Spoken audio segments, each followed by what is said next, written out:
everybody, and welcome to USL League One Soccer on ESPN+. I'm Parker Johnson, joining you from Regal Stadium in Knoxville, Tennessee, for a cross-border rivalry between two of the top teams in this young League One season. There was midweek action for both of these clubs.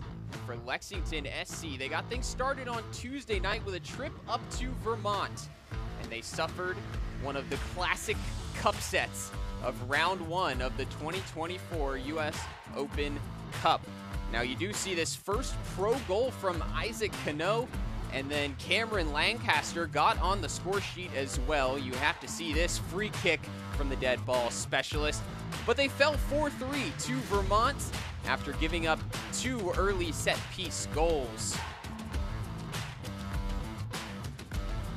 So they bowed out of the cup, and one Knoxville on their travels to North Carolina kept things going. They were in Asheville in western North Carolina to take on Asheville City SC, and they got in front early, ending up with a 2-0 victory and claiming the golden hiking boot contested between these two former USL League Two foes, separated by the Blue Ridge Mountains and the Tennessee-North Carolina border. This was Callum Johnson's goal that really sealed it for Knoxville. And this rivalry gets even spicier this season because last year's Lexington Supporters Player of the Season, Charlie Machel, has come over to Knoxville. That's right, the former captain donning the orange and blue this season, and he is available on the bench today. Coming up this year, we have the USL Jägermeister Cup, where Knoxville and Lexington are both in the central group. This cup is going to encourage goals. It runs from April to August, and then the final will take place in September. We'll hit you with starting lineups and kickoff after this.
Welcome back, and we are just moments away from kickoff between One Knoxville and Lexington SC, a big-time rivalry taking place in Tennessee. And these two teams, which are top of the relatively young table here in USL League One this season, will line up like this. First, checking out One Knoxville's lineup, brought to you by Cub Fiber. It's a familiar starting 11, only one change from their last game. It was forced by Innocent Nshuti being on international duty, so in his place, Rodolfo Castro starts up top. And it's a very similar story for Lexington. They also go with just one change, and for them, that change is Yannick Yankum. Coming out of the midfield, he is replaced by Pierre Manet, and Cameron Lancaster captains the side tonight. The goal-scoring expert who came over from Louisville City this season, picked up 2 goals in their cup loss to Vermont Green. Every fine Kentucky bourbon must spend at least 2 years aging in a barrel before it reaches its distinct lip-puckering form. So it's appropriate that in their second professional seasons, One Knoxville and Lexington Sporting Club have both added complexity, maturity, and spirit as they seek to tap their full potential. Sit back, have a sip, and enjoy our first edition of the Barrel Brawl here in 2024. My name is Parker Johnson. We got Lexington in the all-white away kits, Knoxville in the home blues. Both teams undefeated so far in the USL League One season. Knoxville getting things going with a 2-1 road win over Charlotte. As they proceed up the left side, Castro gets his first touch. Richie already making inroads on the left wing. Came in from Columbus Crew's second squad in MLS Next, and he has been excellent so far. Find him on the left side of their 3-4-3 setup, and here he is whipping it towards the back post. Amal Knight had to be wary and comes down with the safe hands. Quick start from Knoxville, coming off of a 2-0 win in the midweek US Open Cup, taking down Asheville City SC. So they have their second big rivalry match of the week, and a theme that both coaches hit on before this game was the fact that those Open Cups, both the triumph for Knoxville, the tragedy, if you will, for Lexington, their loss to Vermont Green, will help them coming into this rivalry game, knowing what it's like to play a tough game on the road. And it's a pretty cool rematch for One Knoxville. This was how they started their inaugural season last year, at home against Lexington, kicking off this barrel brawl rivalry that has existed a long time between these two cities. They will run it back this year. And in the second minute, we have a free kick manned by Tate Robertson and Jorge Corrales. Corrales takes one step. It will be Robertson. They're aiming for the back post here. And Sievert Haugley with a commanding header that falls to Richie, who has space to run. Castro flying up the left side to give him support. In the end, Richie will be happy with advancing the ball and drop it back so Knoxville can start their possession.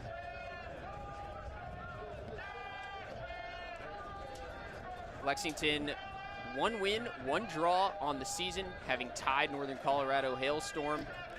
They defeated Chattanooga Red Wolves in week 2, and they have yet to concede a goal in League One play before their 4 that they let up against Vermont Green. But for now, the record is clean in League One. So Knoxville will have their work cut out trying to break down this back line, and especially Amal Knight, the steady Jamaican goalkeeper who was a contender for Save of the Week this week.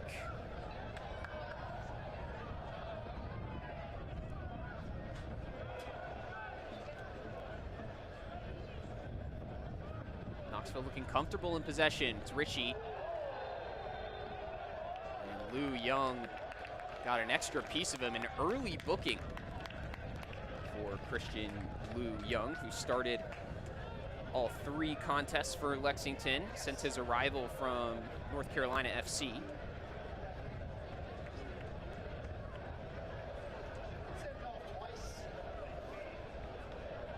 And again, it was Richie causing all the problems.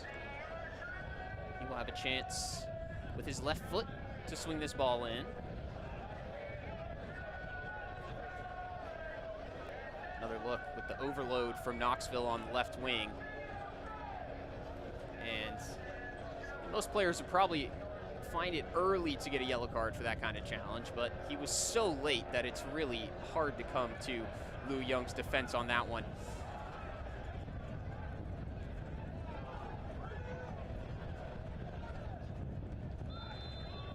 Lined up between the penalty and the 6, and a free header was missed at the near post. It almost came to Haugley. He couldn't get there in time.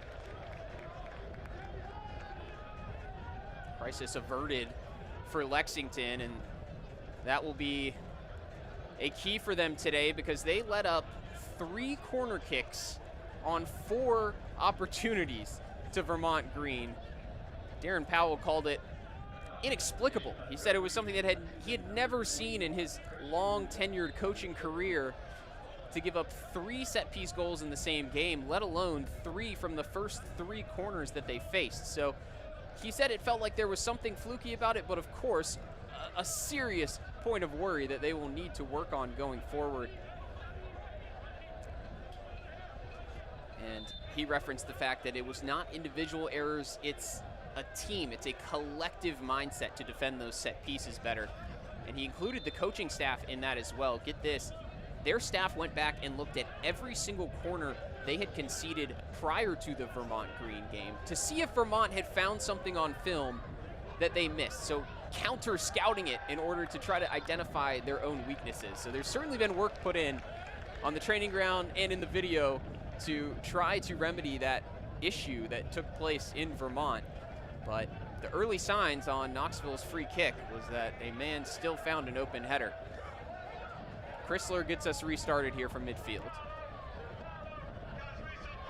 He received a red card for a pair of yellows against Asheville City, but those will not carry over tonight. He will miss their next round of US Open Cup play. They're scheduled to take on Greenville Triumph here at Regal Stadium, and that game will be Wednesday, April 3rd. Lexington trying to get in behind for the first time. Robertson up the right side, but the pass didn't give him enough to work with as Skelton closed it down and let it run to Sean Lewis, 2023 Golden Glove winner in League One. Defending certainly wasn't the issue for one Knoxville last season, as Lewis came away with 8 clean sheets, 85 saves, hardly over 1 goal per game conceded.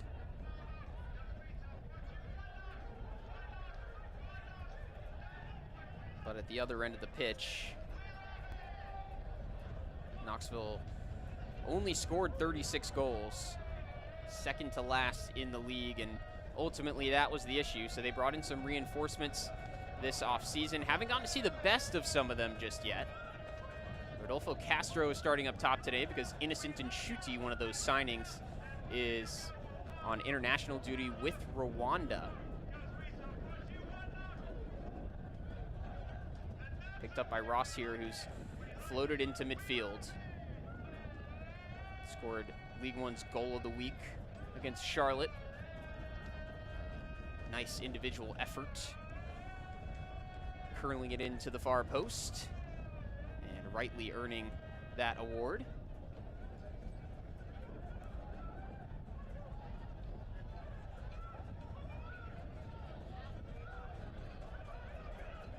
Low line of confrontation from Lex SC. Richie has space once again, looking for Castro. Can't bring it down in the box. It's Ross. deflected and booted long in the direction of Lancaster, who's got work to do to hold that up. Skelton domineering in the air as always.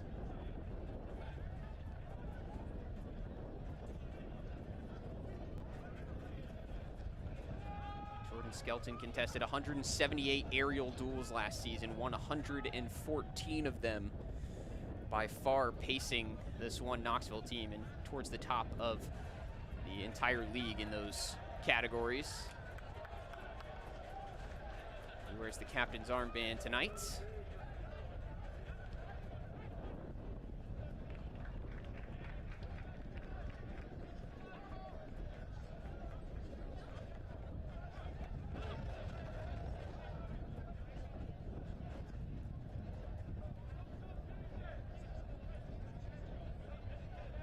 Sean O'Hearn, a former MLS Super Draft pick, taking up the right wing-back position. Trying to close down Mané and fouled him in the process. Lexington really just trying to find their feet in this game. Haven't been able to keep a whole lot of the ball as Knoxville have had a commanding start. But this free kick will relieve a bit of that pressure and a chance for Lex to play out of the back. Mendez has to go long on the pressure from Ross.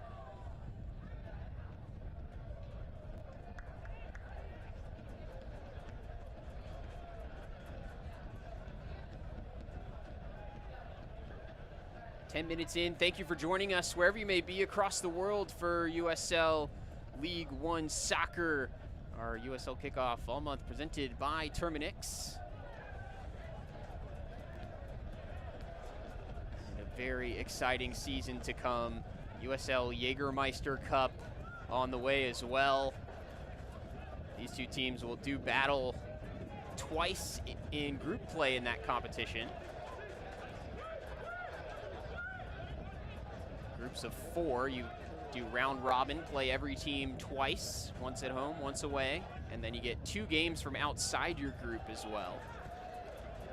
And after all that is sorted out, the winner of each group makes the semifinal, but there is a 4th place, and that 4th semifinalist goes to the team who did not win a group who scores the most goals. So goals will certainly be encouraged in that competition. And speaking to a few fans across the league, everybody is excited at a new chance to win silverware, and a league that already produces plenty of drama.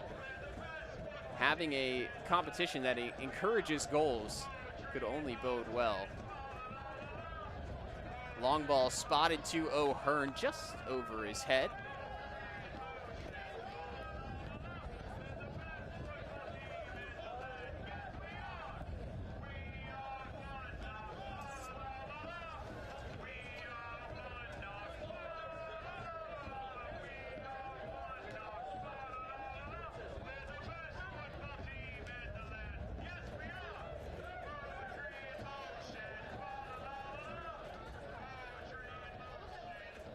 Degrees at kickoff.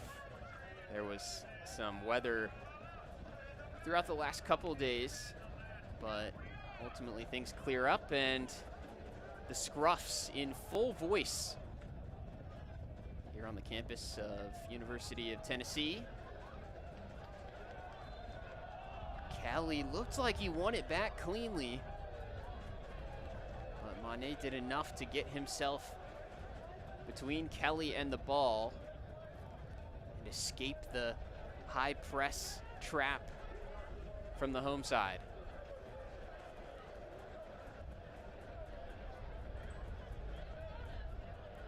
Early on, you can feel the absence of Yannick Yankum, the experienced midfielder who's on international duty with Malta this week. He scored what is still the only goal of their league campaign so far in the 1-0 win last week.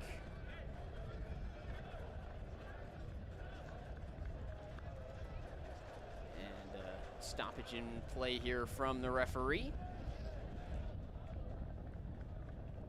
Amal Knight has a concern. looking at that left boot. And stopped far away from the play. That is a huge concern for Lexington, as their steady number 1, who wears the number 13. Looks like he has an issue here. Their backup today is Nico Campusano, who played midweek in the Cup.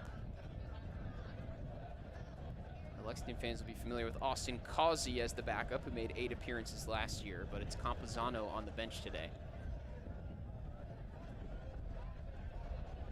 That magic spray can go a long way, so hopefully that's all that's required to get Knight back in shape here.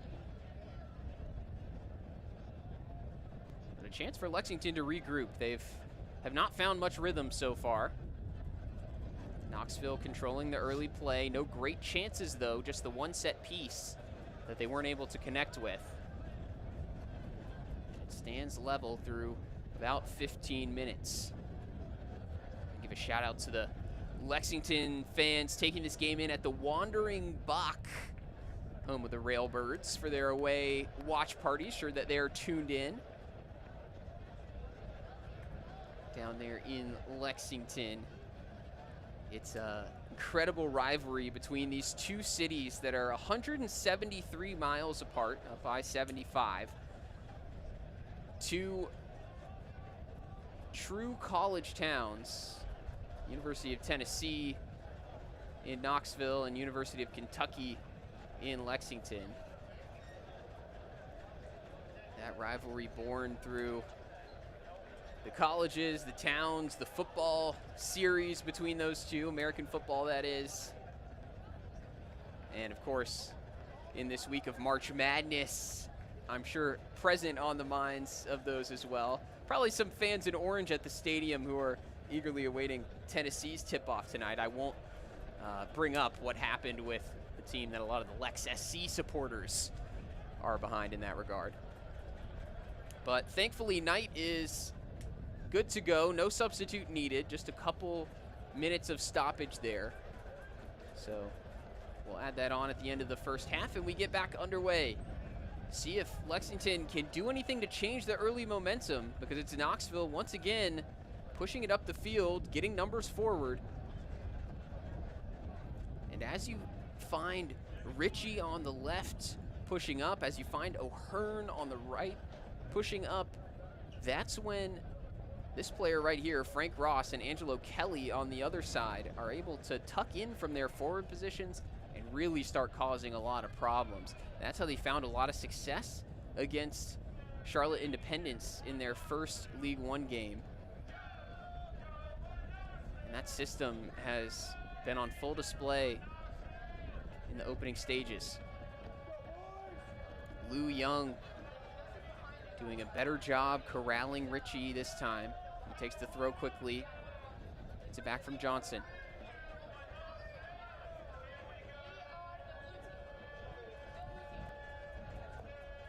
One Knoxville's head coach, Mark McKeever, gave me one of the best compliments I've ever heard about a player. He said, Callum Johnson is a player you have to keep your eye on at training, because if you don't watch carefully, he'll run 2 kilometers more than everybody else. As Kelly flips it in. A little too strong for Castro. But again, those ideas working. Kelly finding pockets to send in deep deliveries. And the fans right behind their boys. Great tackle at the edge of the box. Johnson wants a call the other way, but he is whistled for the foul coming out.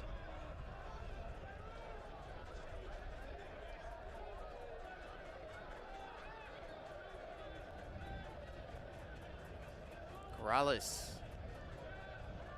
and Diouf getting from, as far as I could tell, that's his first touch of the ball. The Lexington all-time leading goal scorer with 15 goals last season. Has not been involved too much early on. Very few touches for he and Jaden Onan, who plays in attacking midfield. Robertson's had a little bit more of it up the right. but overall, just not a lot of possession so far sustained in the attacking half.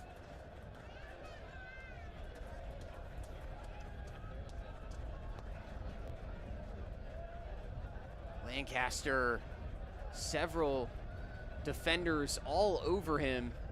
They are not going to let him turn and get a shot away, as much as he tried to juggle it up to himself.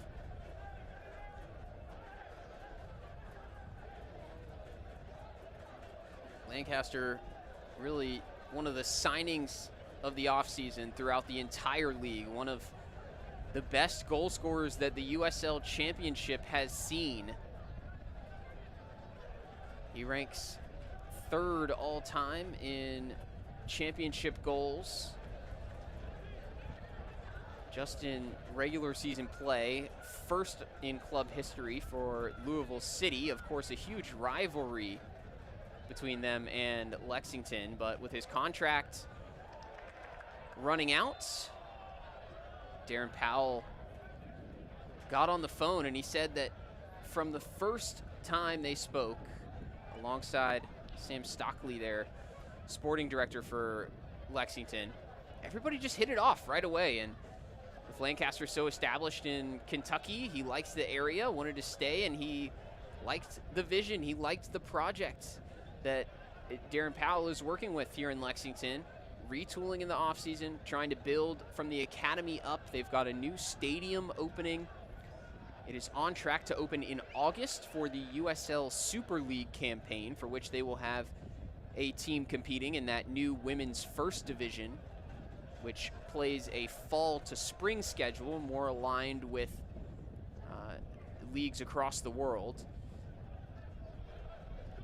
So they are starting in August, and Lexington will have a new home.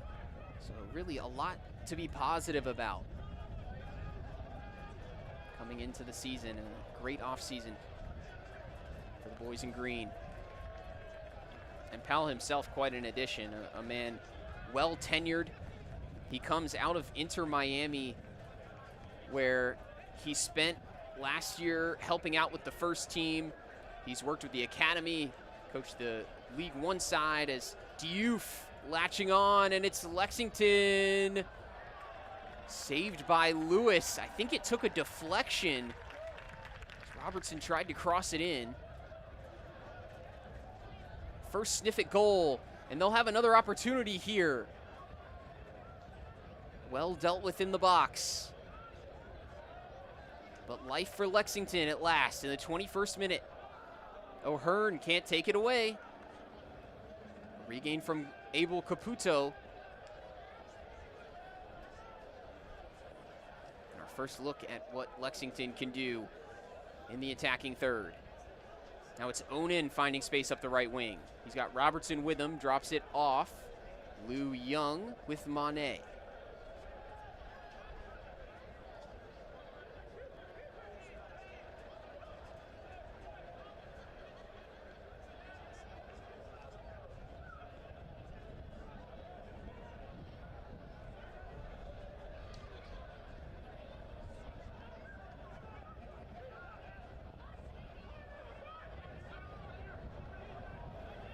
Caputo beats Johnson to it.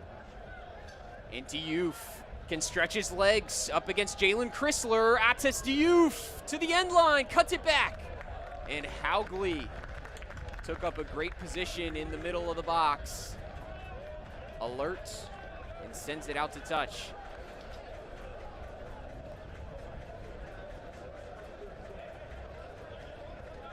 Diouf might have had more time than he even realized. He could have waited for another run, but just decided to put it into the most dangerous area.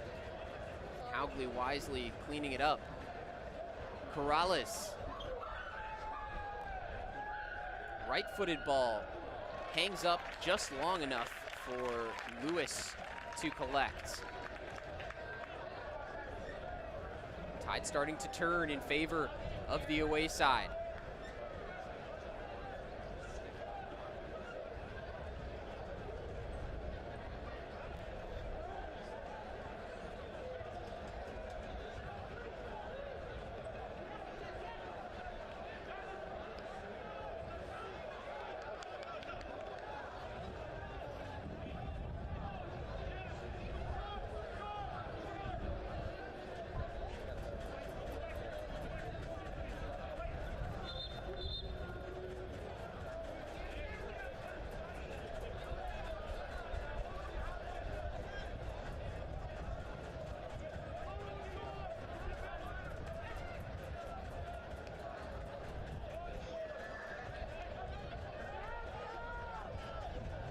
Castro. Defended by Caputo. To Youth, brings in Johnson. Johnson with a great fetch.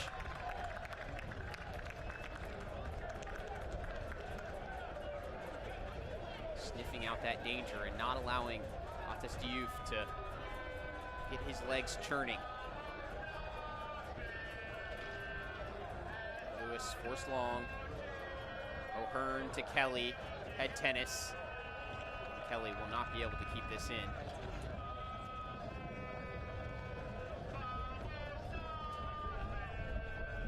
Castro has run the channels early for one Knoxville, playing as the number 9.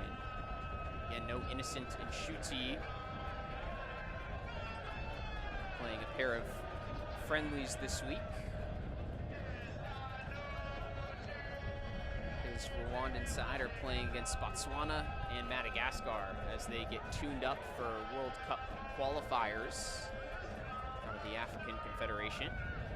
Here's Castro. San Jose native drops it off to Kelly. Castro was onside. Waiting for a flag maybe to pop there.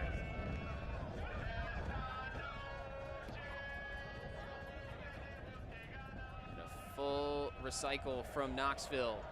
Kelly finding space yet again. O'Hearn to Johnson. Defended by Onan, and Johnson looking for a cross. Nobody home in blue. Lou Young taking this one himself and showing the pace, beating Danny Fernandez. The Spaniard catches him up. Not before he's able to build a nice move here for Lexington.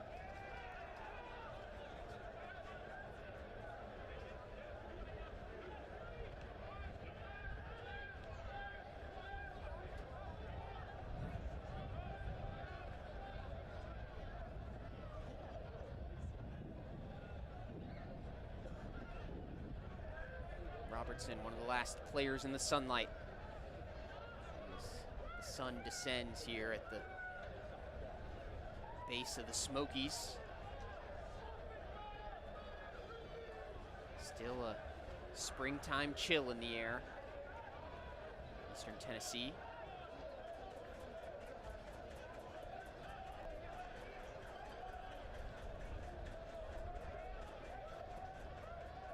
Knoxville trying to make it 3 wins from 3 in all competitions in 2024. Ritchie. He's on his right foot, and that's not where he wants it, but he did get a deflection, I believe.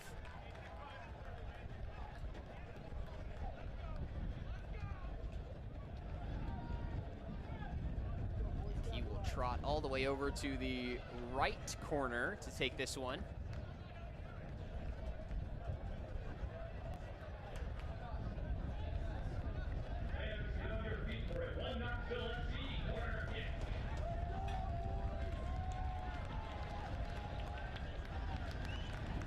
Again, Lexington conceded 3 straight corners against Vermont Green. This is their first time in action, and the initial header looked like Skelton got a flick on it. It comes off of Lexington last.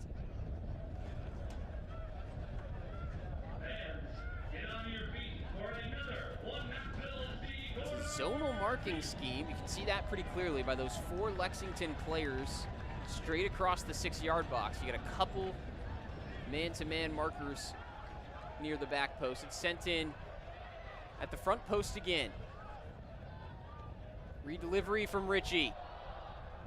Haugley was double teamed, or Skelton rather, as he stormed in at the near post.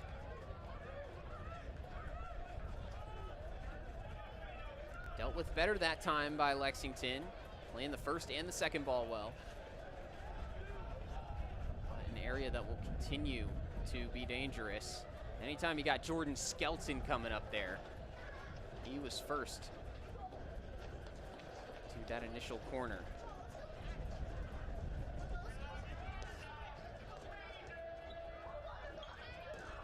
Chrysler's touch was a little heavy, and in fact, it ran out of play before he was able to move it up to O'Hearn.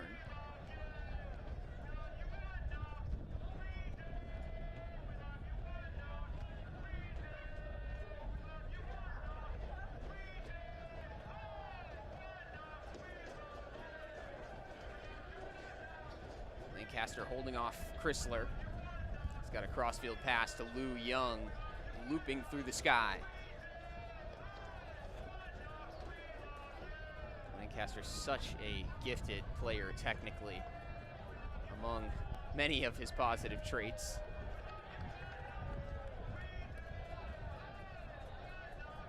The passing range of a midfielder.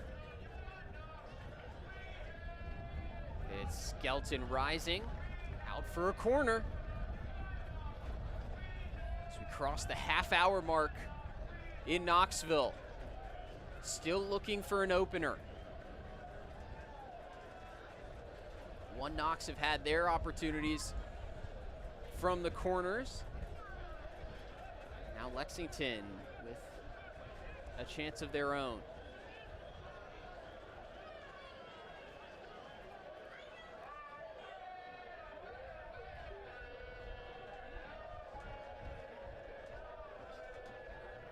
One hand up for Robertson, who deals with the glare.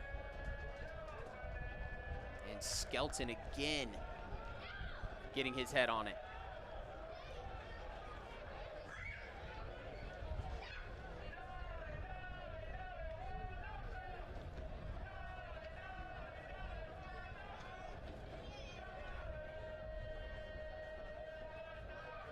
Lancaster, not for the first time tonight, trying to juggle his way through the defense.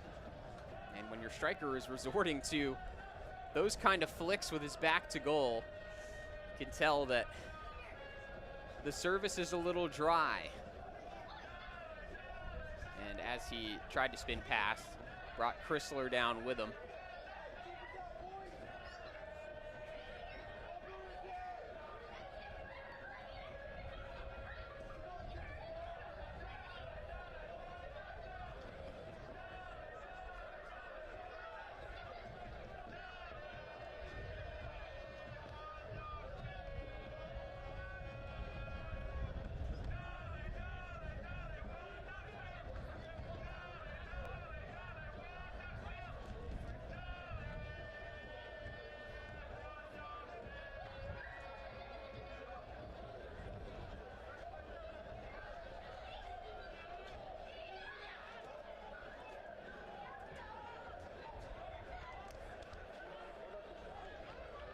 Skelton spinning away, and a great take from Rodolfo Castro.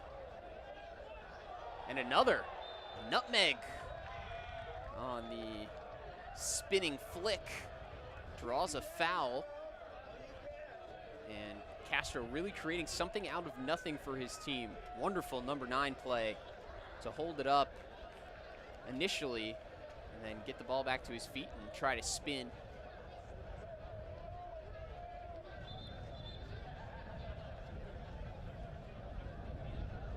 Castro joined mid-season for One Knoxville, came in the summer transfer window.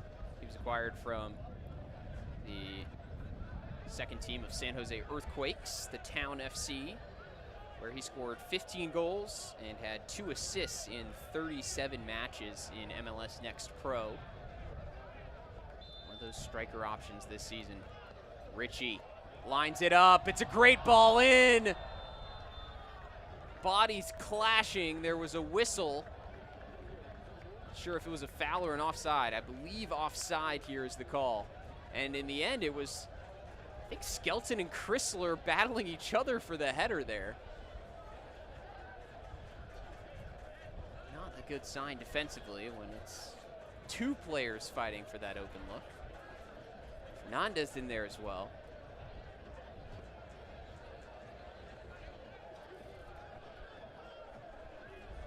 Danny the Bull, as he's affectionately known. The Spaniard, he's one of 2 players along with James Thomas who has continued with One Knoxville.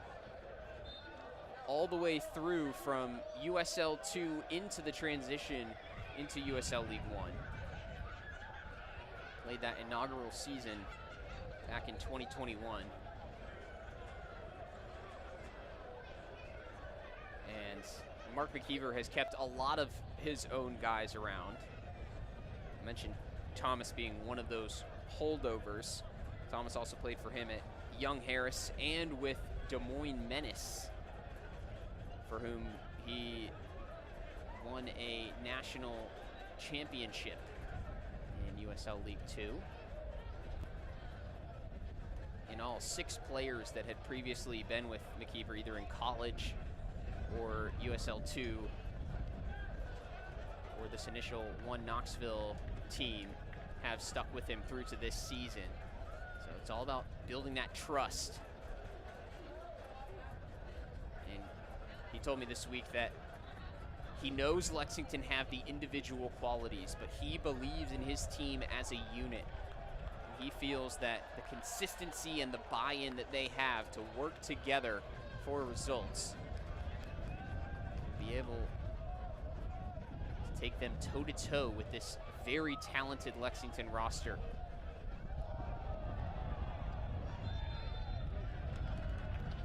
Haugli showing the dancing feet of a man much smaller than his 6'5" frame, the Norwegian. Yet another one of those players involved with McKeever before. He played under him with Des Moines Menace, comes out of Oslo, and then played collegiately at Virginia Tech, after which he was drafted by Portland Timbers. Was playing back in Norway last season. McKeever said he had his eyes on him, again because of their shared history last year, but because it was the first year of USL League One for Knoxville, they had to be smart and careful with their resources. Went back in year 2. He has been a great presence through their first couple of games, playing center back and midfield. He's in midfield today, and it's Ritchie delivering a curling left-footed ball. Now Johnson on the follow-up. He's got Haugli at the back post. Great job by the Lexington back line to get a body on him. Ritchie, though, moving forward with Castro on the right wing. Stabbed away by Kalen Fox. Fans, get on your feet for a one Knoxville SC corner kick. Another look at that one. An unusual combo to find on the right wing with Ritchie and Castro, but you could see the arms at the back post. They wanted a lofted ball in from their number 9. Ritchie will have a chance to give them that delivery here. 8 minutes until halftime. Knoxville piling on the pressure. And another free header, deflection, Castro claimed by Amal Knights. Knoxville players managing to get in their own way on a couple of these set pieces. It's hard to believe they haven't scored one. It was a very central header from Chrysler, so I think it needed the redirection from Castro, but he just wasn't able to squeak it into the corner. Credit to Amal Knight for staying alert, staying on his toes, and not reacting too quickly to the first header. Able to keep himself springed and loaded for that deflection.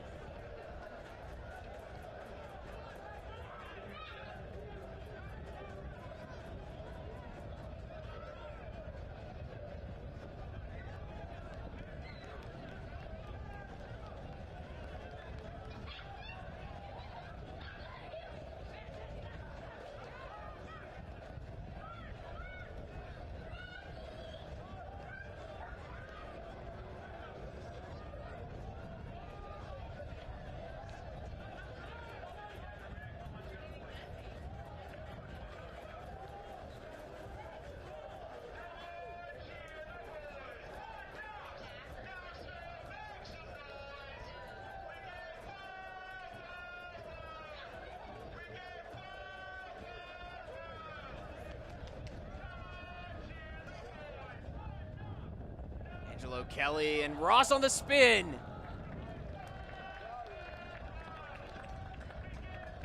Engineered the angle. Saw the opening at the near post, didn't miss by much.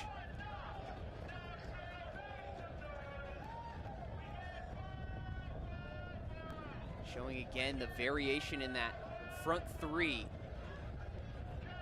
Nominally, Ross started as the left winger. You can see right here that Kelly has gone into the middle, Castro on the left, and Ross on the right. So that freedom to interchange. As they give the Lexington back line a different look here. Trying to put the first goal past them all night this season. No luck so far. They're up to .47 XG, won Knoxville. 5 shots.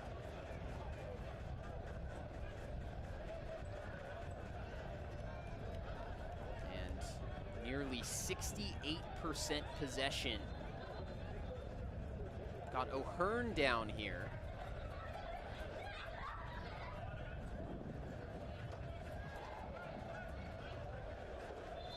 Straight away, Chrysler signaling that he may need a substitution. See him pointing to that hamstring and the frustration from O'Hearn.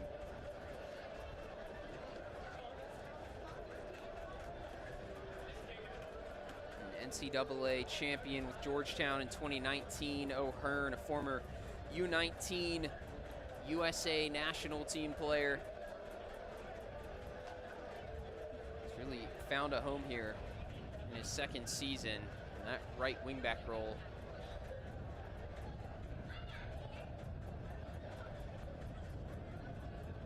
Immediately see the concern.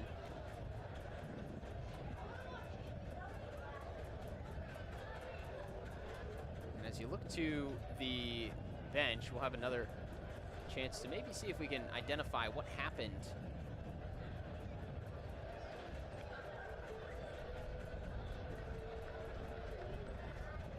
Sure exactly where it took place, but as a player, you know immediately when something goes.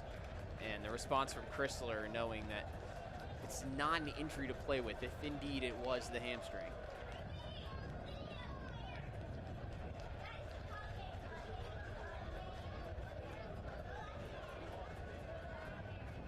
Well, looking at the bench, you got James Thomas, who is an outside back by trade. You've also got a more attacking option in Richard Ballard, one of their off-season signings coming in from Detroit City FC. Should O'Hearn not be able to continue, those are kind of your two looks that you'd expect. But O'Hearn back on. Got the okay from the training staff and the referee to come back. A bit ginger as he turned to chase that long pass. And you can see the idea from Lexington straight away, going right to that side to test him out.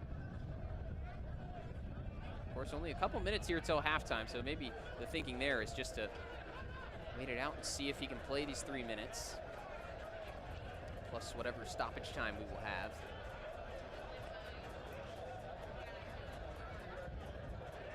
Mane over to Mendez.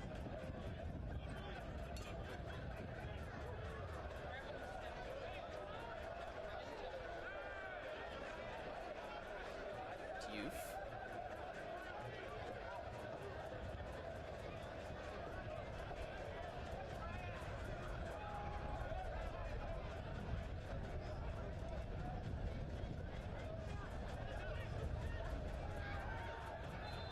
Lancaster heads on, and he had undercut Jordan Skelton, the two Englishmen jawing back and forth at each other. It's been a fun matchup so far against one of USL League One's best center backs and one of the championship's best strikers who has come here to apply his trade.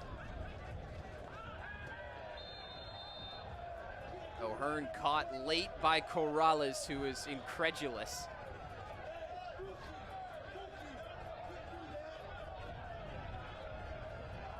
Haugley pointing out that it was the studs that caught his teammate. We do have a yellow card here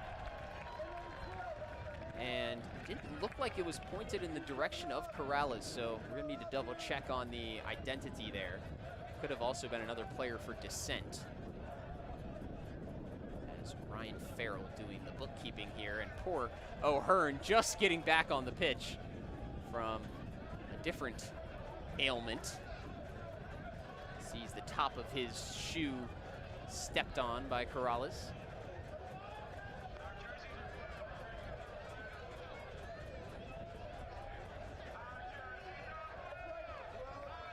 So Youth awarded the yellow card, which means it would have been for the reaction, I believe.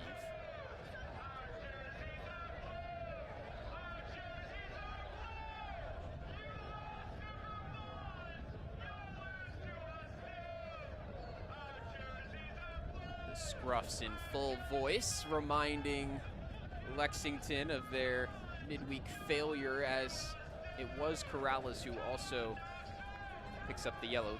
He had the initial challenge. So 3 Lexington players in the book here in the first half. Corrales, Lou Young, and Diouf. And 5 more minutes to play. Ritchie working the quick free kick. Gets back onto his left foot, swings it in. Lancaster doing the defending. Johnson and Ritchie whistled for the foul this time.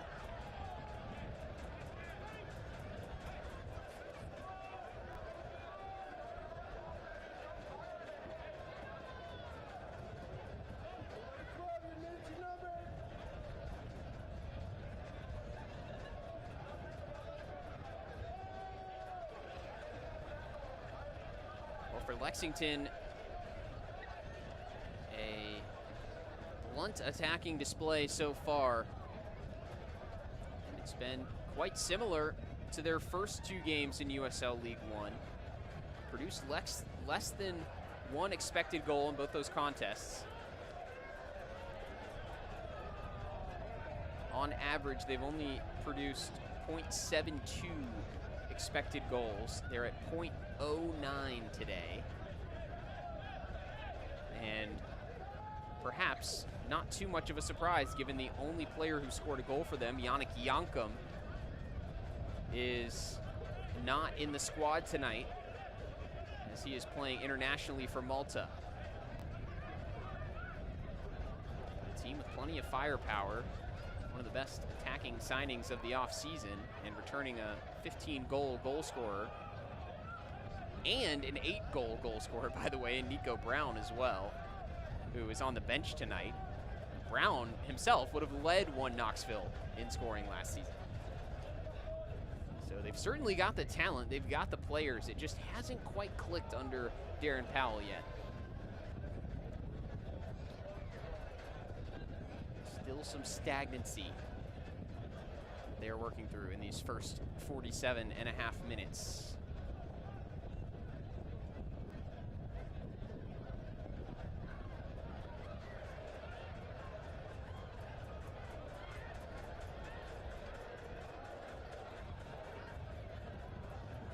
Lancaster. Onan tracks it down, plays it around the corner. Swung in, looking for Lancaster. He lost it, but the ball's still alive. Haugley flies back in for a header. Diouf. Knoxville forming that wall in the back with those incredible 3 center backs, and Haugley in front of them. Johnson putting in a shift. Sniffing out every time that Lexington get the ball at the edge of the box or find some room on the wing to put a cross in. It's always Knoxville first to every loose ball.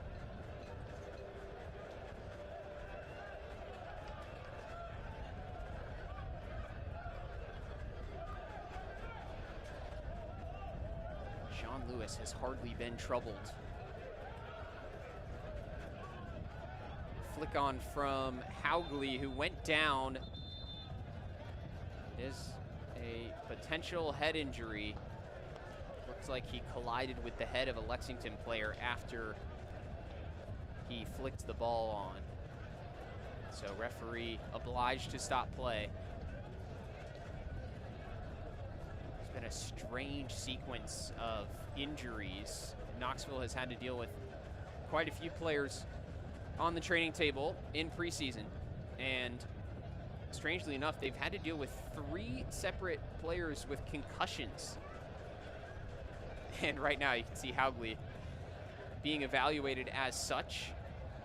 As much as he will want to continue, you got to make sure that he's okay. It's a very serious part of the game, and players are not able to evaluate themselves for head injuries. But looks like he passed the test, and he's trotting back to the halfway line as we suffer a slow and staggered end to this first period in the barrel brawl between Lexington and Knoxville. Haven't exactly been popping bottles in the first half.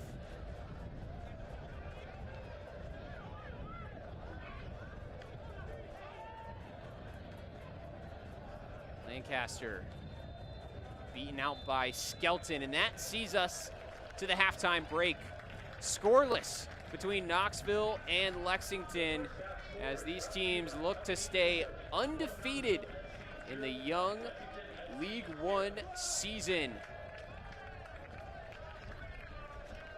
So 45 in the books. We'll break it down for you on the other side of this break. Don't go anywhere. You're watching USL League One on ESPN+.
Halftime scoreline 0-0 from Knoxville. A tight battle between these local rivals at the foot of the Sun Sphere in East Tennessee. And some halftime entertainment for you. We're going to take a look back at the week that was in USL League One. This is still the only goal that Lexington SC has scored this season. Yannick Yankum making sure you don't forget the name. And they have missed him in the first half, the Maltese international. Chattanooga Red Wolves did their best to get back into this game, and as Lexington jokingly put it afterwards, Crossbar was man of the match. Another game affected by some woodwork. That was Spokane Velocity getting their first win in USL League One in their home debut. It was 2 early goals in the first half that were enough to see off Richmond kickers on the long travels. They were able to steal one back on a long throw routine, but Spokane held on in that one, getting a historic victory in front of an amazing crowd out there in the Pacific Northwest. And then as we look back at Knoxville's last game, it was Frankie Ross coming home with Goal of the Week honors for this strike that opened the scoring against Charlotte Independence. Then one Knoxville conceded on a set piece, and it was Charlotte leveling things late on, but Angelo Kelly came to the rescue. USL League One Player of the Week for his goal and assist, and this was the game winner on the road with a tough 3 points. Meanwhile, in South Georgia, forward Madison getting a goal from new signing Devin Boyce, and the home side striking back 6 minutes deep into stoppage time with a new signing of their own, Niall Watson, leveling the score and getting Tormenta its first point of the season at that stage. And then last but not least, we take a look at Central Valley Fuego and Union Omaha with the defending Shield winners, picking up a 2-1 road victory in this one. 3 points out of 3 for them to start the season off, despite the late comeback attempt from the home side. It's Omaha moving into top position.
Halftime break in Knoxville, Tennessee. 0-0 between one Knoxville SC and Lexington SC.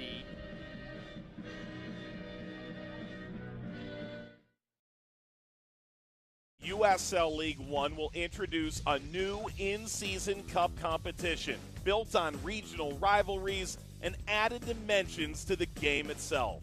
Like cups around the world, this new tournament will consist of group play and a knockout round. The 3 groups of 4 will consist of the East Group, Charlotte, Greenville, Richmond, and Tormenta. The Central Group, Chattanooga, Knoxville, Lexington, and Madison. The West Group, Central Valley, Northern Colorado, Omaha, and Spokane. The clubs will play a home and away round robin within their group. Then they will play 2 matches, 1 home and 1 away, against 2 different teams from another group. In total, each club will play 8 matches in group action. The top team in each group will advance to the semifinals, joined by the non-group leader with the most goals scored. This innovation will encourage more attacking and entertaining play. That's not the only fun adjustment. If a group stage game finishes tied at the end of regulation time, a penalty kick shootout will take place with an extra point in the standings on the line. The cup will evolve and grow over the next few years, bringing more drama and more memories for all.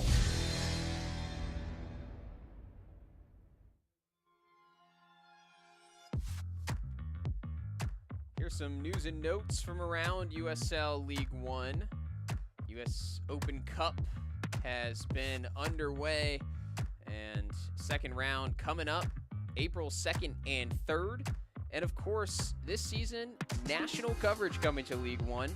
First nationally televised game will be on CBS April 10th, featuring Indy 11 and Louisville City in the championship. Also have a game in July coming up from League One for the Henny Derby.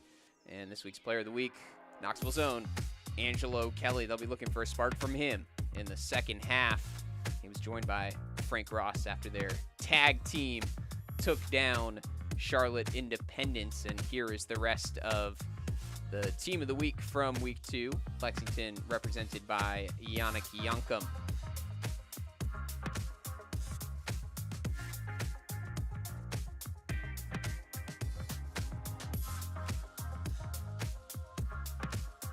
Other games going on tonight. Richmond Kickers falling behind to South Georgia Tormenta. And recently underway, still in the first half, Northern Colorado and Spokane tied at 0, just like this one. And Greenville Triumph, Forward Madison, also deadlocked. So still looking for some goals here in match week 3. And we'll see what the second half has for us coming up soon. The all-new Volkswagen ID4 SUV is truly something to behold. On the outside, clean aerodynamic lines. On the inside, plenty of room with a spacious, comfortable cabin. It will transform how you think about electric cars. Now available at Harper Volkswagen and at harpervolkswagen.com.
Welcome back to Knoxville. Second half just about to get underway.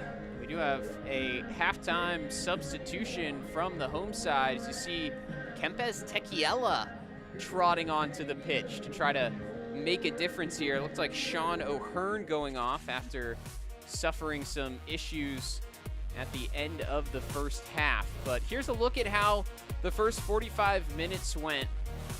Plenty of confrontation as the yellow card, first one of the match, got dished out within 4 minutes of kickoff. And then One Knoxville was really the team applying most of the pressure throughout the match.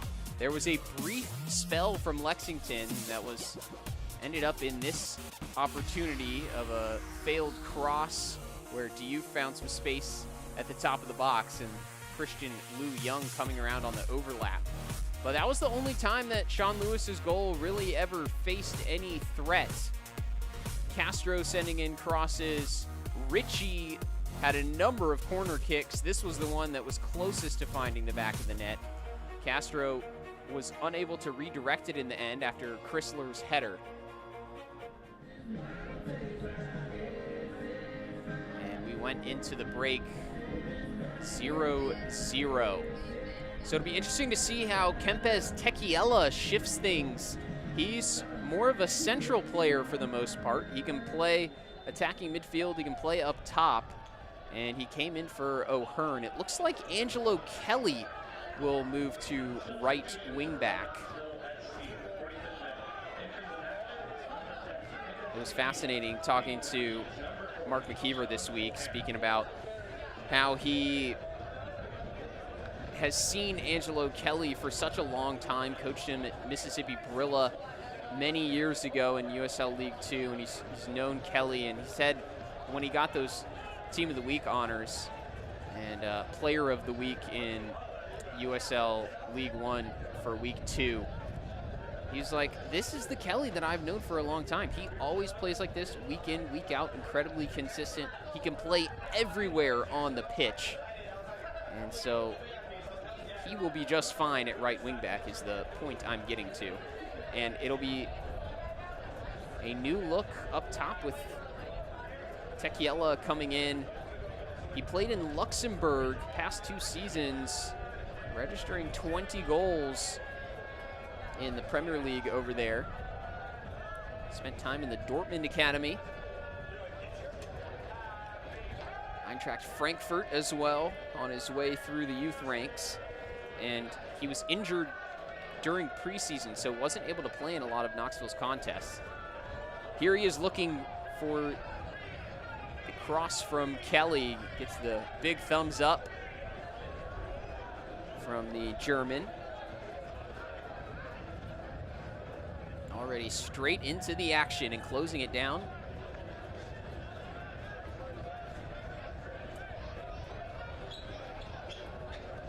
Knew he'd be available off the bench tonight, but probably didn't expect to get the halftime call.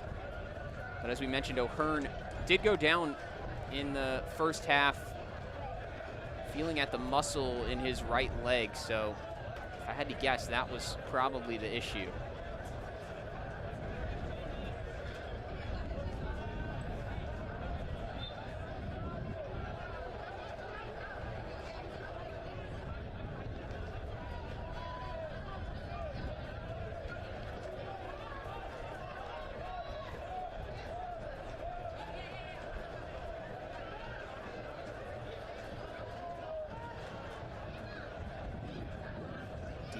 Meeting Chrysler at the peak. Onin with a soft touch. Wind whipping through Regal Stadium. Corrales. He's got Robertson at the back post.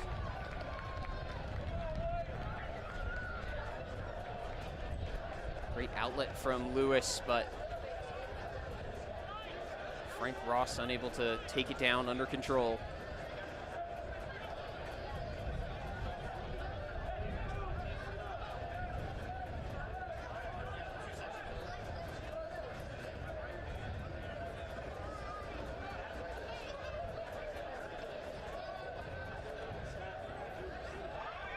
interesting note from the first couple of games in the league for Lexington.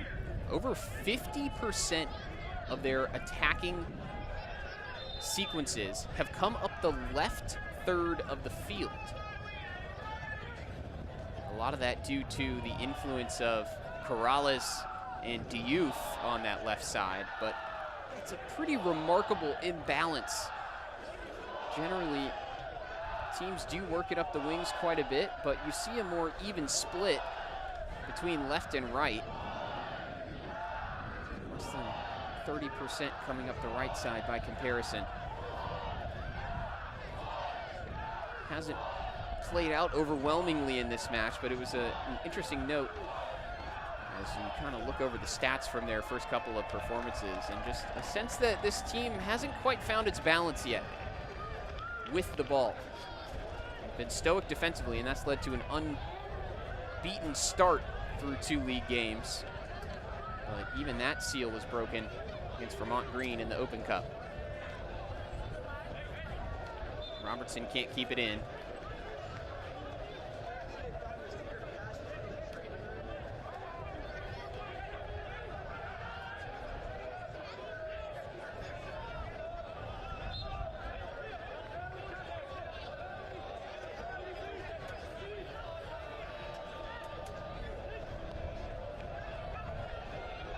Lancaster isolated again.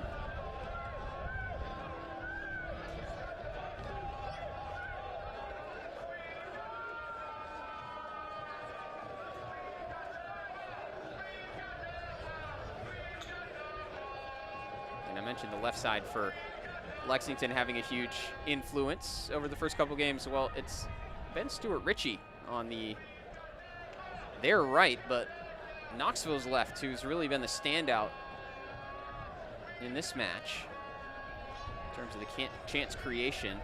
It's been up and down that left side, absolutely patrolling that territory.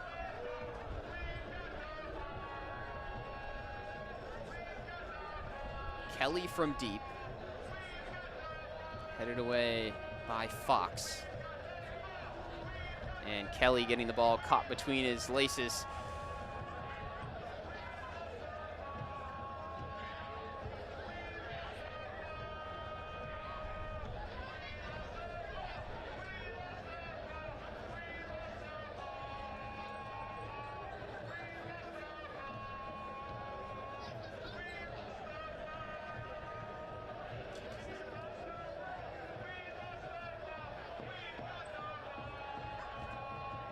Odin on the high pressure.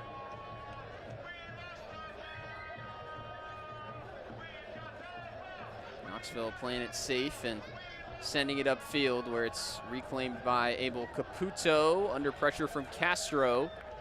And Kelly pokes it away. Frank Ross on the dribble, off to Castro. And the final pass, not there. Kempes Tequiela goes down. It would have been a soft call, I think. He's told to get up by a referee. Hernandez trying to work his way through some traffic. He was spotted by Castro.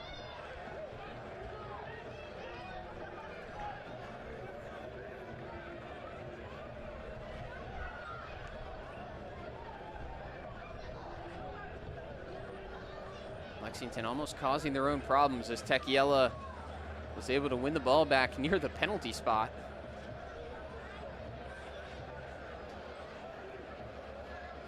He's been a focal point since his appearance coming out of the halftime locker room.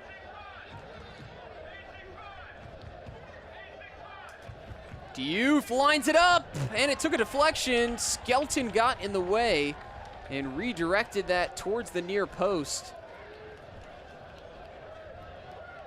Sean Lewis with a fine save in the end as Diouf cut in between 2 defenders. So dangerous. And his first sided goal tonight.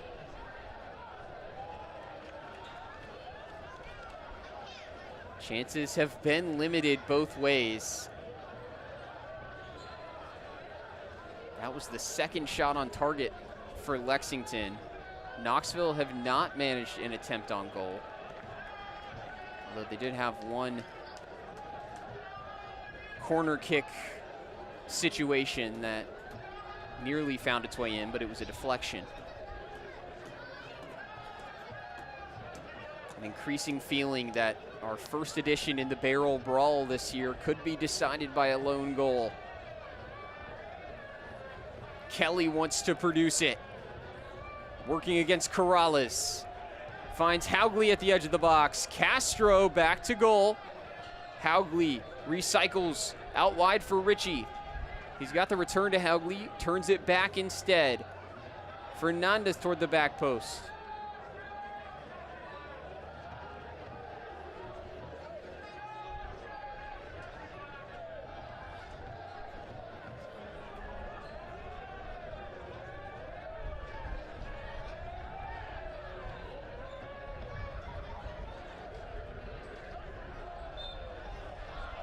Haugli caught. Foot all the way in the proverbial cookie jar.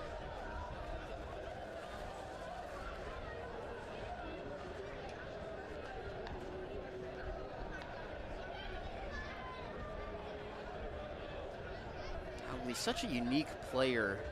You can just tell by his frame that he's quite naturally a center back, but his role in the midfield has been immense for Knoxville in their league form. He dropped back into center back for their cup match against Asheville. Here he is winning a header again, but it's gonna fall to Diouf, who just had a bit of a sighter right before that. He tried to get it into the half space for Jaden Onan, as there is just immediate danger when all of those front four touch the ball for Lexington. Onan, Diouf, Lancaster, and Robertson have so much quality in the final third. It's just a matter of the connection between them at times. And credit to Knoxville for a great defensive performance so far. They've got to hold firm as Mané spears it wildly. Maybe was looking for a run at the back post, but hard to say. Congratulations to Jared Kravitz. You are tonight's bid winners for the first ever One Knoxville SC Dash auction. Please visit the merchandise tent to get more information on how to claim your prizes. Congrats to Jared Kravitz. Robertson looking for his service. Back post Chrysler cleaning up.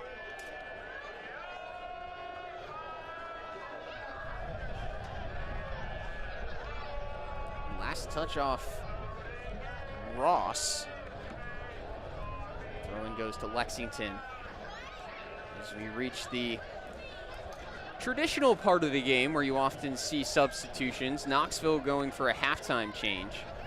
Wonder if Lexington will try to switch anything up around the 60-minute mark.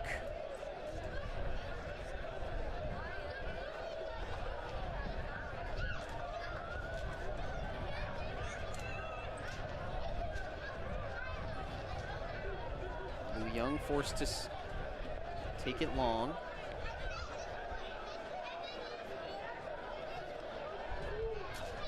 Mendes finds the feet of Lancaster. He's got Diouf to his left.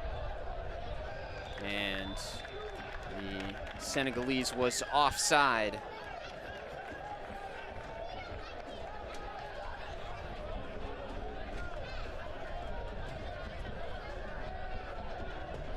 Few opportunities that Cameron Lancaster has had to turn up and face the goal. Had to do a lot of hold-up play in this one so far. Hasn't been able to fire a shot on target. And some poor play out of the back. Sloppy from Knoxville.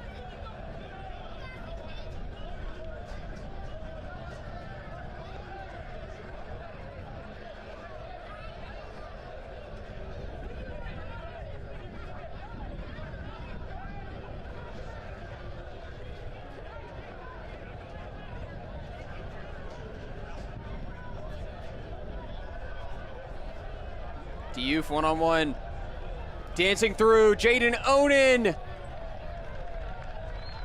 Didn't get the contact that he desired. Good pressure from Skelton, making that as difficult as possible on the cutback from Youth.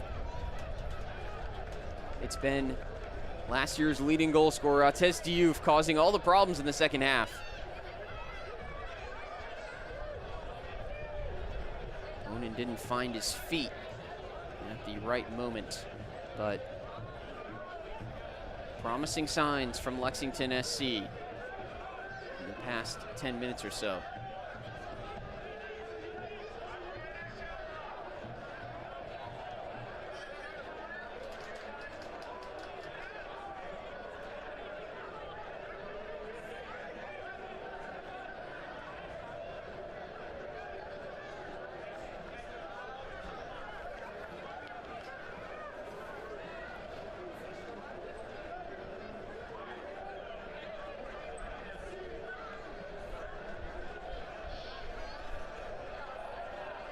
Ritchie takes a big touch behind, finds the cutback, Ross, and Knight with a big one-handed stop.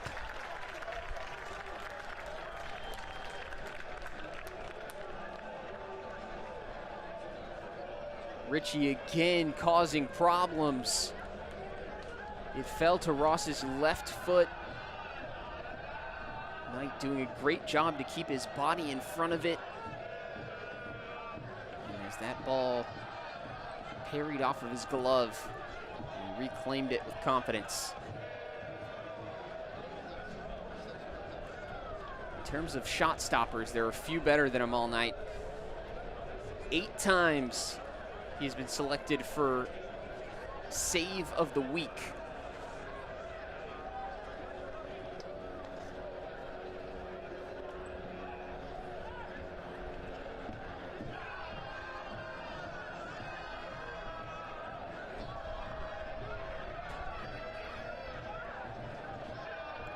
Ritchie going again, and Monet over to sniff out the danger. Pierre Monet, fellow Senegal native alongside Diouf, as we have a chance for substitutions for Lexington. It's Azad Liaudi, number 9, coming in for Onan, whose last action of the game was that unfortunate shot that went straight over the crossbar.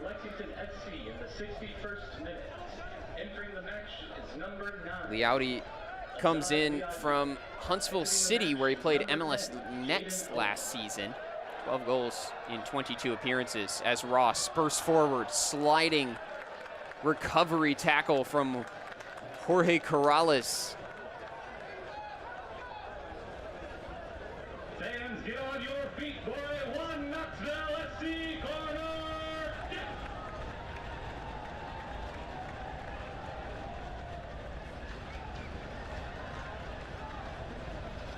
And the fans providing the percussion.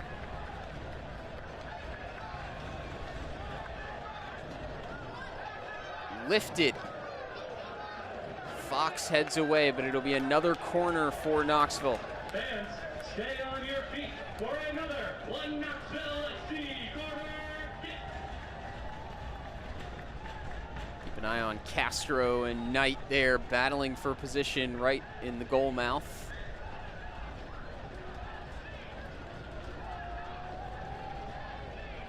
Zone coverage from Lexington. It conceded 3 corner kick goals to Vermont Green.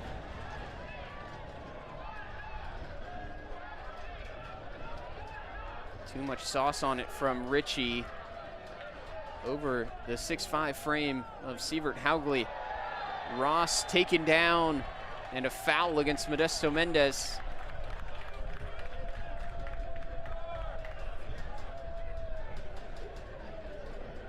He avoids a booking for that sliding challenge. Basically another corner here. Although a slightly more perilous angle that could provide a right-footed option should they choose it. Callum Johnson, who would be the righty here. Ritchie's left foot available as well.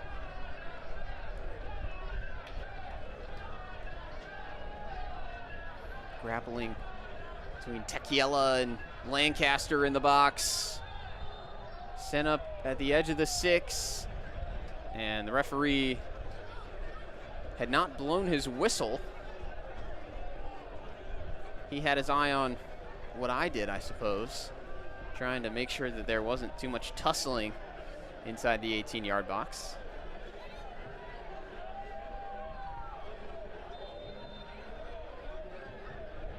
Johnson goes again, similar service. Knight punches, Castro!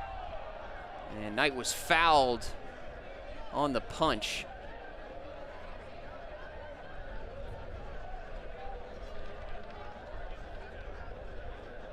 That will be a sore one for the Jamaican.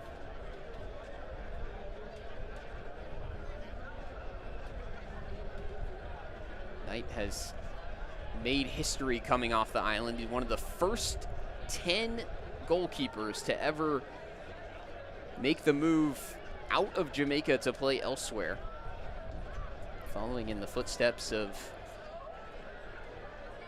great Reggae Boys internationals such as Donovan Ricketts, Andre Blake.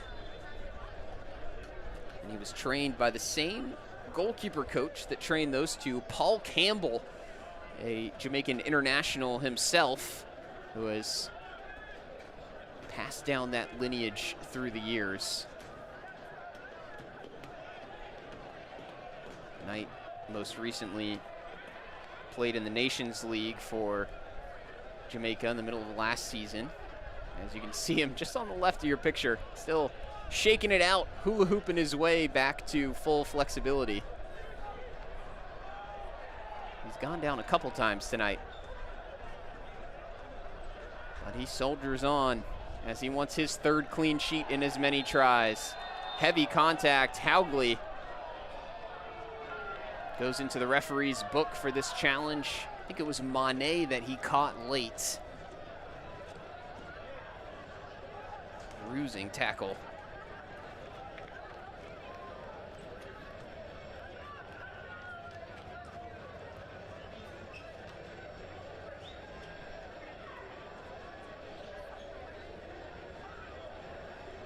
Very little to separate these two so far tonight. A caution has been issued by the referee to the one Knoxville SC, number 3. Welcome in all of the audience watching across the world, wherever you may be, whoever you may be supporting tonight, helping us carve out a little bit of our own March Madness here in League One. Stats so far, Knoxville leading the way, 7 shots to 6, but Lexington have had 2 shots on target to Knoxville's 1. Home side, 61% possession. And relatively even across the board. Maybe a slight edge toward Knoxville as reflected in the expected goals, 0.44 to 0.22. But those numbers certainly not enough to provide us a goal so far.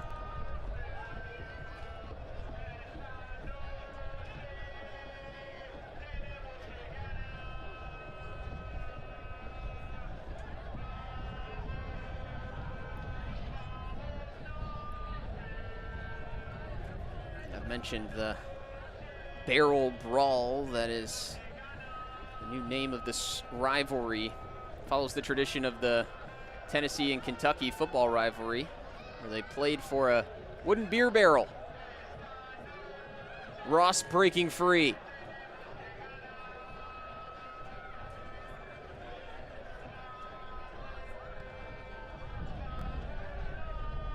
They meant for theirs to be a whiskey barrel, but it is awarded at the end of the season to the team who comes away with the most points at the end of the season series. So it is not decided all in one game, but this could certainly have an impact. Curious to see if they'll count the Open Cup, or not Open Cup, I should say the USL Jägermeister Cup this year in terms of those standings for the barrel. We'll have to tune in with that inquiry as the season moves on. Hasn't been much to move the needle in this one so far.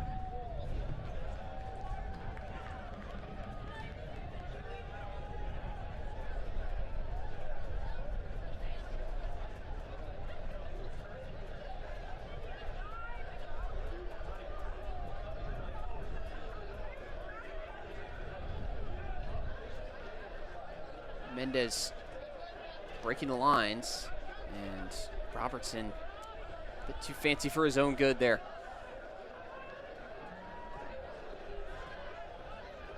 Castro floating back, getting more involved in the game. And Kelly working with Tequiela, heads it forward. Castro, it's in! Off the deflection, but what Knoxville won't care. They have liftoff at home in the 2024 season.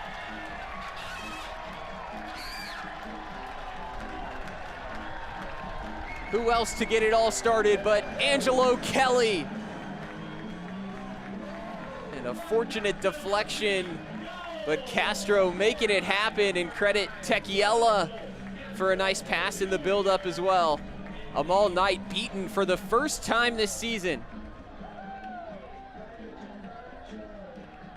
Pretty vicious deflection, took that into the far corner. But give the goal to Castro. Another assist for Angelo Kelly. He's already eclipsed his assist total from last season just in the first 2 games. And Castro getting the job done up top. He had a nice performance against Asheville City on Wednesday. Wasn't rewarded with a goal, but in place of Innocent Nshuti tonight, he is the man who gives us the opener.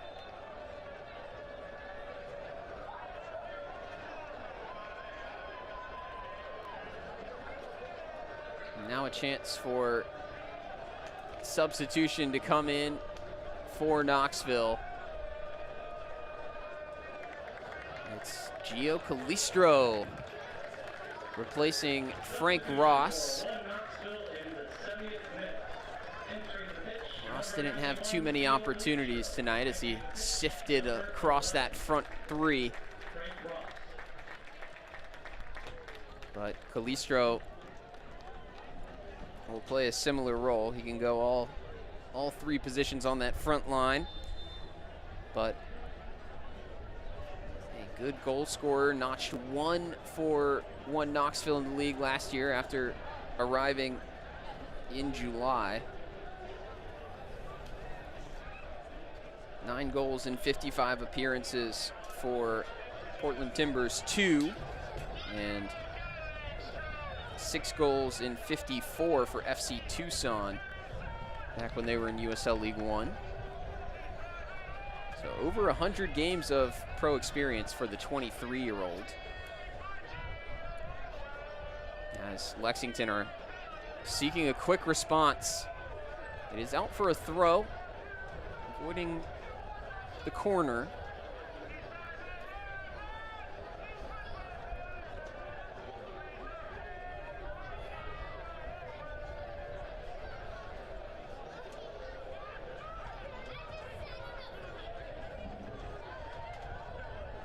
Caputo.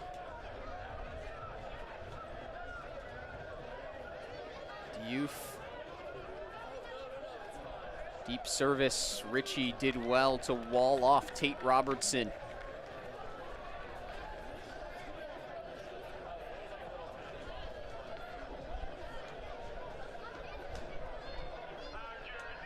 So Liaudi, since coming on, has taken up the role furthest forward on the pitch. Onan was playing in behind Cameron Lancaster. He was the one who departed, so Lancaster has slid into that number 10 position.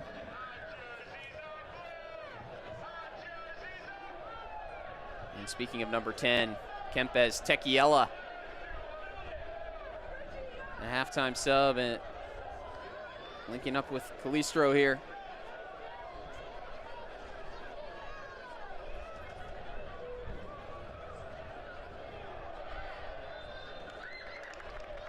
Fluidity of the front line for Knoxville has been so impressive. Castro and Tequiela both doing very well to drop in and find those pockets in between the defensive midfielders for Lexington, causing problems in the build-up.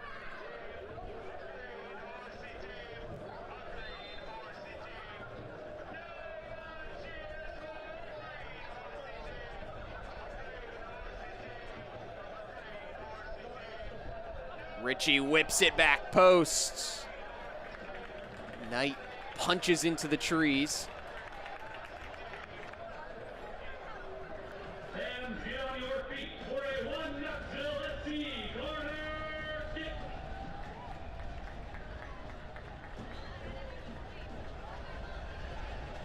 Sixth corner of the night coming for the home team.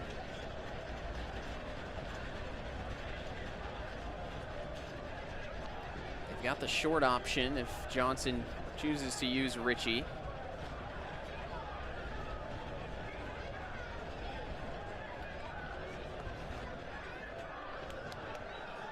Back stick. And Haugley was convinced that it went off of Lancaster.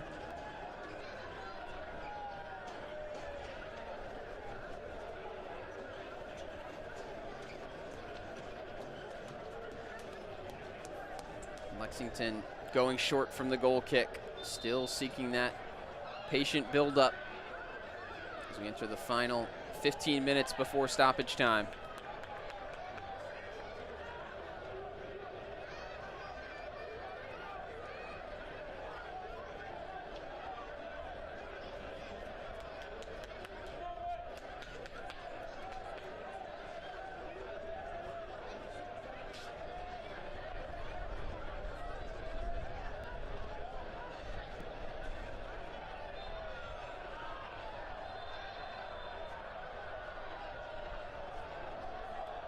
And a yellow card issued to Callum Johnson for preventing the quick free kick. He joins Haugley in the book for 1 Knoxville. Entering in some of those mind games as the clock winds down. Knoxville will be eager to stop any opportunities for Lexington, whether it's a quick free kick, transitions, taking time over set pieces. We're into that range within the game now with a lead that Knoxville can approach the dark arts a little more seriously.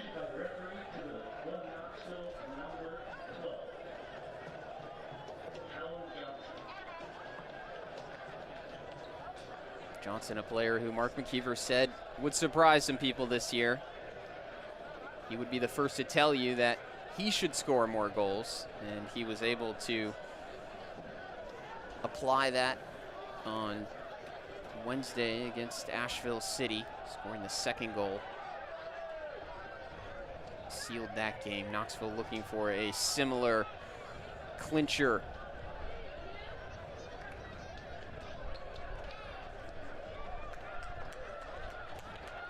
Skelton.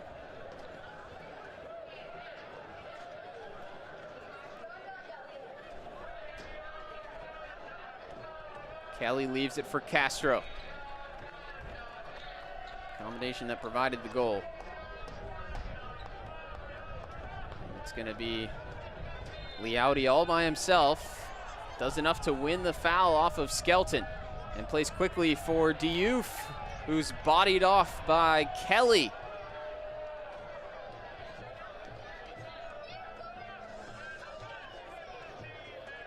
Within range for Cameron Lancaster.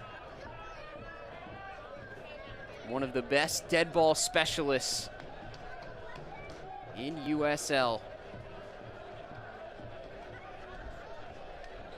He scored a free kick from a similar distance, maybe slightly closer, against Vermont Green to notch the 97th goal of his career.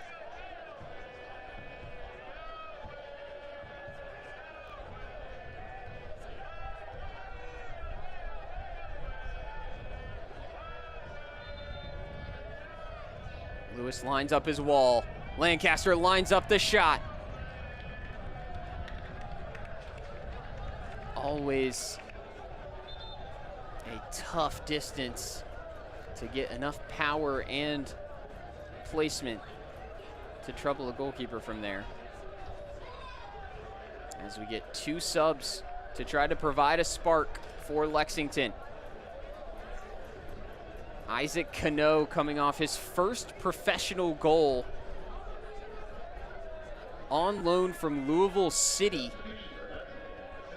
where he earned his first pro contract and spending the season developing here. Also had a second goal that was ruled offside against Vermont Green. But Darren Powell was really pleased with him. Nico Brown coming on as well. 8 goals last season for Lex Sporting. Fully rolling the dice. You saw Kalen Fox checked out of the game. So a center back off and a couple of forwards coming on, as Lexington have nothing to lose. And in response, Mark McKeever going to Rich Ballard. Substitution for one Knoxville FC in the 80th minute.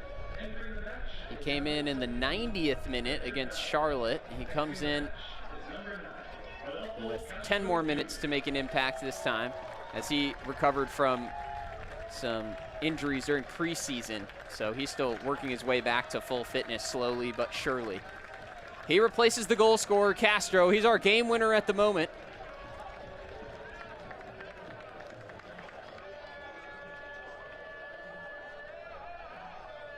Ballard, a native of Louisville, played collegiately at Indiana, 98 appearances in the USL Championship,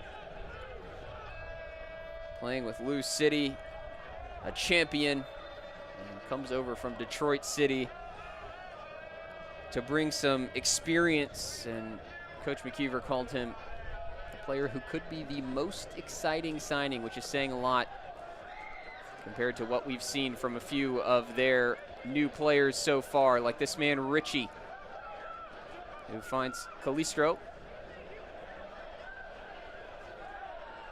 making his way up the sideline, but runs it out of play.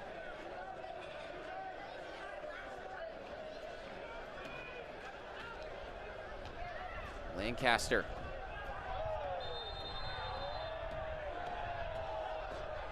Both players claiming for a foul. It's Calistro who stayed down, but who concedes the free kick here. Lancaster fed up. Definitely some contact both ways, though.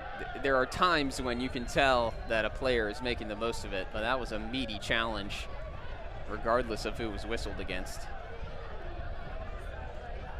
And a few fighting words between these border rivals.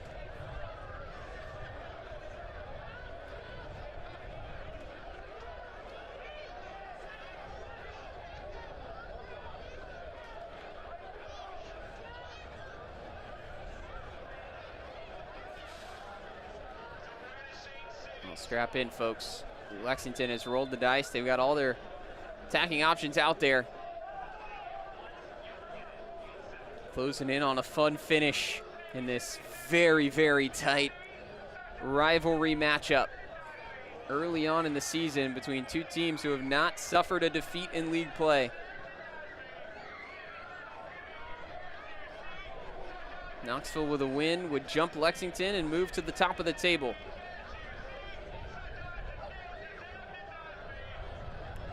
Looking for 6 points from 6 here in front of the home fans.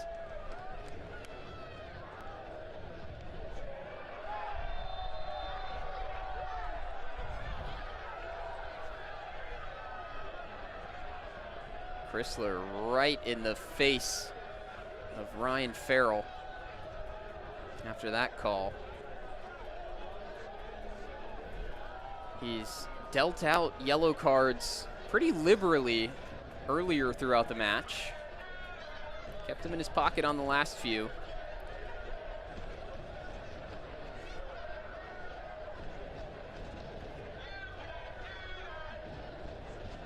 Lancaster with a friendly hug towards his old teammate. That's not going to make his back feel any better, as the two 17s exchange pleasantries.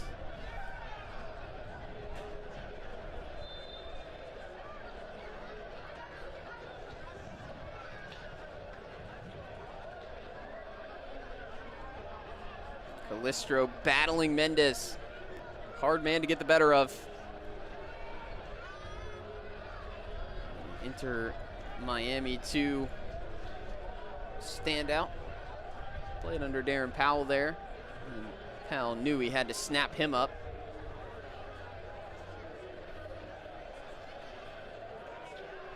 Coming in alongside Jorge Corrales, both natives of Pinar del Rio in Cuba. Both have represented their nation internationally, forming a duo that has not come off the pitch along the back four of Lexington yet. Nico Brown carving out a cross. Lancaster lurking. Alert defending from Danny the Bull.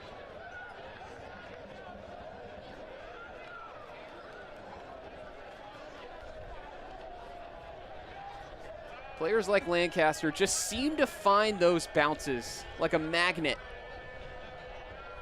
Somehow they are always ready for even the most unpredictable situations. And it escalates further the closer you get to the full-time whistle.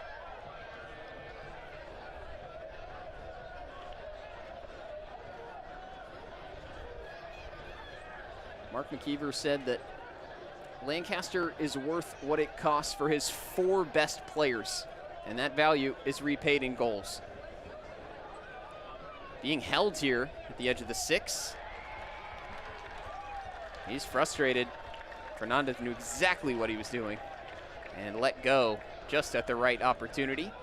Lewis falling on it to take as much time as he is legally allowed, and then perhaps a couple seconds more.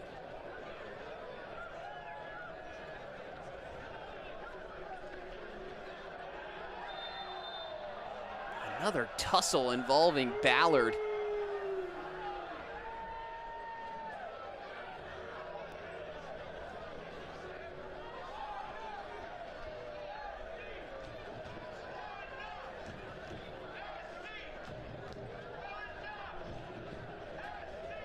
Monet nearly caught on it. Good pressure high up from one Knoxville. Not giving Lexington too much freedom to just work all their numbers forward.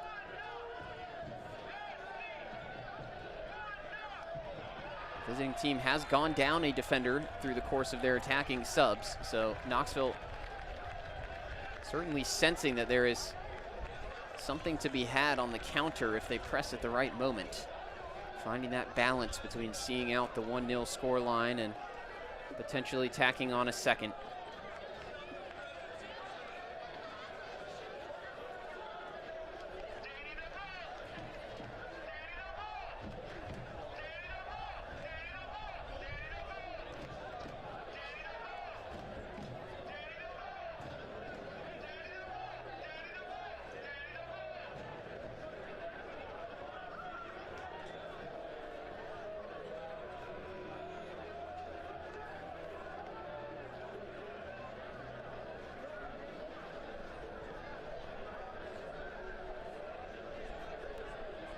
Ballard plays it forward. Ritchie's got space. Stuart Ritchie trying to seal the deal for Knoxville.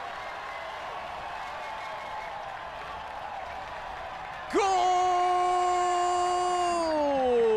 1 Knoxville. Stuart Ritchie putting his laces through it. 2-0 in front.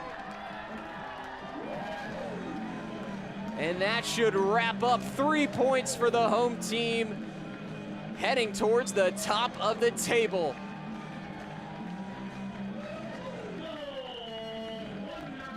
Stuart Ritchie opening his account with his new club.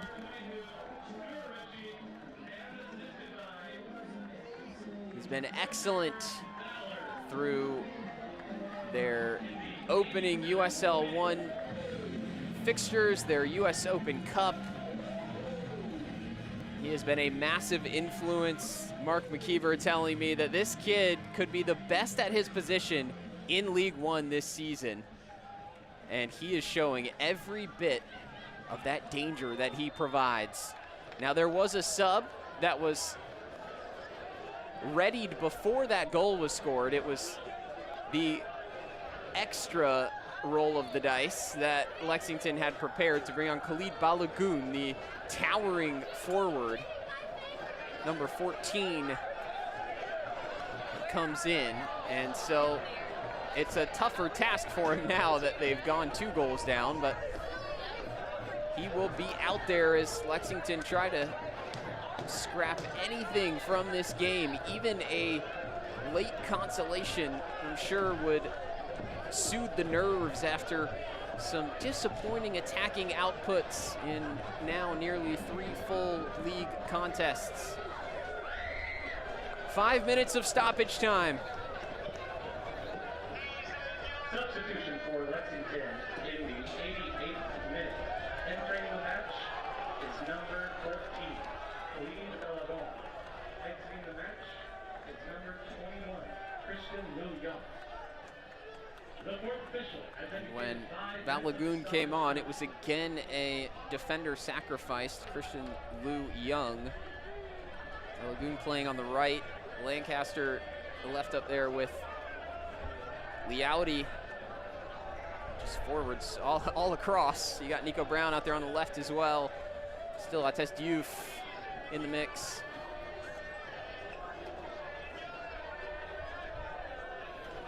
And here is Liaudi turning into pressure. Johnson wins it off him. Lewis urged to go long by his defenders, and he obliges. Mendez comes forward to win the initial header. Has a second crack at it. Manet.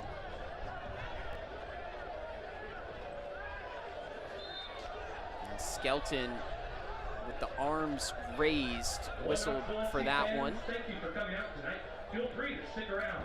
It's a similar distance to where Lancaster had a crack on the last free kick, but he's trotted straight towards the 18-yard box here instead, so they'll be looking for a delivery.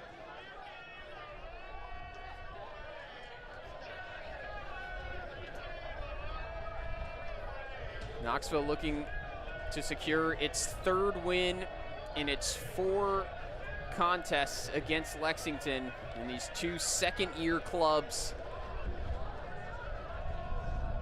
They've taken maximum points at home the 3 times that they've met here in Knoxville. A wayward strike from Corrales on his less preferred right foot. And that really sums up the night for Lexington. Jessen van der Plaum will come on to help see this one out. Callum Johnson has run his race. We'll have to check with Mark McKeever to see if he got the extra 2 kilometers in, as he does often at training, according to the coach. And the Dutchman in for the final 2 minutes and some change.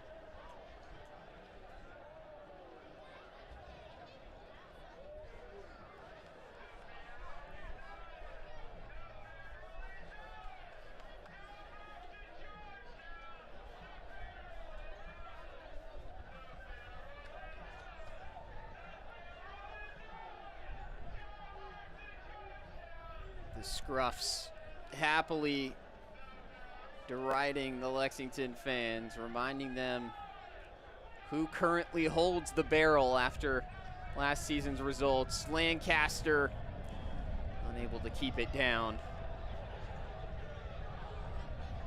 And they're off to a fine start in the barrel brawl this season.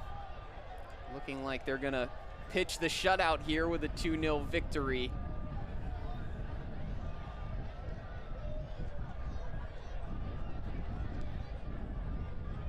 One Knoxville supporters group named in reclamation of a derisive term thrown at the city of Knoxville, that they were a scruffy city, and that it was unbelievable that they were chosen to host the 1982 World's Fair. Well, they embraced the scruff, and they've shown every bit of that attitude tonight, keeping a high-powered Lexington team off the board and providing 2 goals of their own.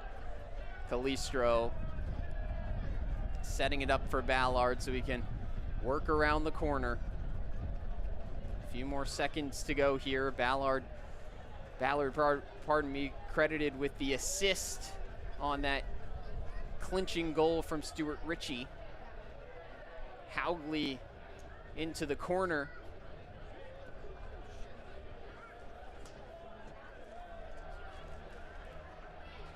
Still Knoxville laying bodies on the line. Maximum effort from every single player on the pitch tonight in this huge rivalry, as a late contact brings down Ates Diouf. Knoxville, please make some noise for Alliance Brewing's man of the match, Rodolfo Castro Jr. Rodolfo Castro awarded the man of the match inside the stadium to a big cheer. Full time in the Barrel Brawl, Part 1 in 2024. Knoxville make it 3 wins out of 3 in all competitions, 6 points atop the USL League One table.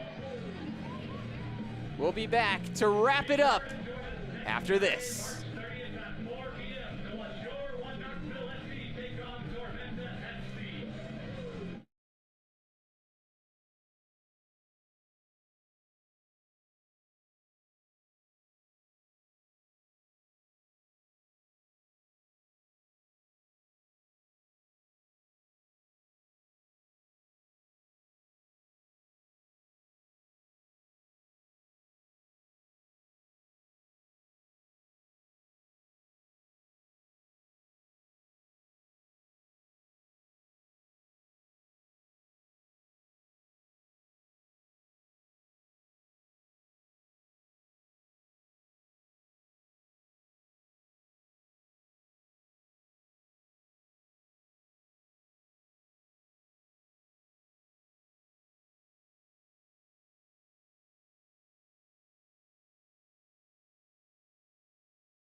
One Knoxville coming away with a 2-0 victory at home in their opener at Regal Stadium against major rival Lexington SC. If you missed it, here's a look at how things played out tonight in Eastern Tennessee.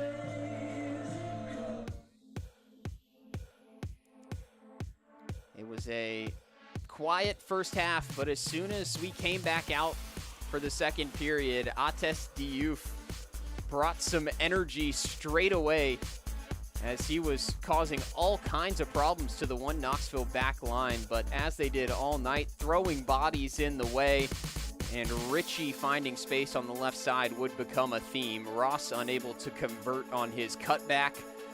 A pretty sweet shot from Castro that was rendered ineffective because of a foul, and this was our opening goal of the night, provided by Rodolfo Castro, and set up with Angelo Kelly notching his second assist of the season. Kelly producing the magic, and this was the moment that sealed it from Stuart Ritchie, finding the far corner with a thunderous left-footed goal. Wasn't a whole lot between the two besides those two special moments from one Knoxville, but this low difference game broken by a couple of moments of quality from the home side as they continue their winning ways and head to the top of the USL League One standings. So that's going to do it for us from Knoxville, Tennessee. A triumphant win for the home side as they take a 2-0 victory in the Barrel Brawl. I'm Parker Johnson, signing off from Knoxville.